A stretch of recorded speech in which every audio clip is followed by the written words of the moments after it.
ಆತ್ಮೀಯ ಬಂಧುಗಳೇ, ನಮ್ಮೂರ ಶಾಲೆ ಉಳಿಸಿ ಈ ಸಮಾವೇಶದ ವೇದಿಕೆ ಮೇಲೆ ಇರತಕ್ಕಂಥ ಎಲ್ಲ ಗಣ್ಯರೇ ಹಾಗೂ ಹೋರಾಟದ ಒಡನಾಡಿಗಳೇ, ಬೇರೆ ಬೇರೆ ಜಿಲ್ಲೆಯಿಂದ ಆಗಮಿಸಿರ್ತಕ್ಕಂಥ ಎಲ್ಲ ತಾಯಂದಿರೇ ಹಾಗೂ ರೈತ ಬಂಧುಗಳೇ ಮತ್ತು ನನ್ನ ಕಿರಿಯ ವಿದ್ಯಾರ್ಥಿ ಮಿತ್ರರೇ, ನಾನು ಮೊಟ್ಟ ಮೊದಲನೆಯದಾಗಿ ಕರ್ನಾಟಕದಲ್ಲಿ ಕಳೆದ 5 ತಿಂಗಳುಗಳಿಂದ ಹಿಂದೆ ಶಿಕ್ಷಣ ಎಲ್ಲರಿಗೂ ಸಿಗಬೇಕಂತ ಬೇರೆ ಬೇರೆ ನಮ್ಮ ಸ್ವಾತಂತ್ರ್ಯ ಪೂರ್ವದಲ್ಲಿ ಹಲವಾರು ಮಹಾನ್ ವ್ಯಕ್ತಿಗಳೇನು ಹೋರಾಟ ಮಾಡಿದ್ರು. ಅದು ಸಾವಿತ್ರಿಬಾಯಿ ಫುಲೆ ಇರ್ಬೋದು, ಈಶ್ವರಚಂದ್ರ ವಿದ್ಯಾಸಾಗರ್ ಇರ್ಬೋದು. ಅವರ ಕನಸನ್ನ ನನಸು ಮಾಡೋ ದಿಕ್ಕಿನಲ್ಲಿ ಇವತ್ತು ಕರ್ನಾಟಕದಲ್ಲಿ ಇರುವ ಶಾಲೆಗಳನ್ನ ಉಳಿಸಬೇಕಂತೇಳಿ ಕರ್ನಾಟಕದಲ್ಲಿ 100 ಹಳ್ಳಿಗಳಿಗೆ ಹೋಗಿ ನಮ್ಮೂರ ಶಾಲೆ ಉಳಿಸಬೇಕಂತ ಪ್ರಚಾರ ಮಾಡಿ ಈ ಹೋರಾಟವನ್ನು ಕೈಗೆತ್ತಿಕೊಂಡಿದ್ದಾರೆ. AIDS All India Democratic Student Organisation, ಆ ಸಂಘಟನೆಯ ಎಲ್ಲ ಒಡನಾಡಿ ಸಂಗಾತಿಗಳಿಗೆ ನಮ್ಮ AIDYO ರಾಜ್ಯ ಸಮಿತಿಯಿಂದ ಹೋರಾಟದ ಮನದುಂಬಿದ ಹೃತ್ಪೂರ್ವಕ ಅಭಿನಂದನೆಗಳನ್ನು ಸಲ್ಲಿಸಕ್ಕೆ ಇಷ್ಟಪಡ್ತಾ ಇದ್ದೀನಿ. ಸ್ನೇಹಿತರೆ, ಸಾರ್ವತ್ರಿಕವಾಗಬೇಕಾದ ಶಿಕ್ಷಣ ಇವತ್ತು ಅವನತಿ ಹಂತಕ್ಕೆ ಬಂದಿದೆ. ವ್ಯವಸ್ಥಿತವಾಗಿ ಅದನ್ನ ಸಾಯಿಸಕ್ಕೆ ಹೊರಟಿದ್ದಾರೆ. ಇವತ್ತು ಈಗಾಗಲೇ ಮಾತಾಡಿರ್ತಕ್ಕಂಥ ಎಲ್ಲರೂ ಹೇಳಿದ್ರು, ಜಾಗತೀಕರಣ ಖಾಸಗೀಕರಣ ನೀತಿ ಬಂದ ನಂತರ ಹಂತ ಹಂತವಾಗಿ ಮೊದಲಿಗೆ 98-99 ಇಸ್ವಿಯಲ್ಲಿ DPP ಅಂತ ಸ್ಕೀಮ್ ತಂದ್ರು, ನಲಿಕಲಿ ಅಂತೇಳಿ. ಏನು ಕಲಿಕಾ ಪದ್ಧತಿನೇ ನಾಶ ಮಾಡಿದರು.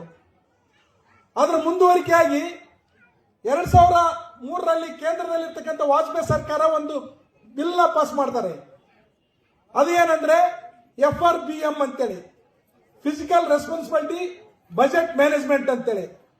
ಅದು ಏನ್ ಹೇಳ್ತಂದ್ರೆ ಸರ್ಕಾರ ಸೇವಾ ವಲಯಕ್ಕೆ ಏನ್ ಖರ್ಚು ಮಾಡುತ್ತೆ ಅದನ್ನ ಕಡಿಮೆ ಮಾಡಬೇಕು, ಅದಕ್ಕೋಸ್ಕರ ಎಲ್ಲ ಹಂತದಲ್ಲಿ ಹೊರಗುತ್ತಿಗೆನ ತರಬೇಕು, ಎಲ್ಲ ಇಲಾಖೆಗಳನ್ನ ಮರ್ಚು ಮಾಡಬೇಕು ಅನ್ನೋ ಒಂದು ನೀತಿ ಹೇಳುತ್ತೆ. ಅದರ ಮುಂದುವರಿಕೆಯಾಗಿ ನಾವು ನೋಡ್ತಾ ಇದ್ದೀವಿ, ಅತಿಥಿ ಶಿಕ್ಷಕರಿರ್ಬೋದು ಮತ್ತು ಅತಿಥಿ ಉಪನ್ಯಾಸಕರಿರ್ಬೋದು, ಗುತ್ತಿಗೆ ಕಾರ್ಮಿಕರಿರ್ಬೋದು, ಇದನ್ನು ವ್ಯವಸ್ಥಿತವಾಗಿ ಹಾಳು ಮಾಡ್ತಕ್ಕಂಥ ಪಾಲಿಸಿ.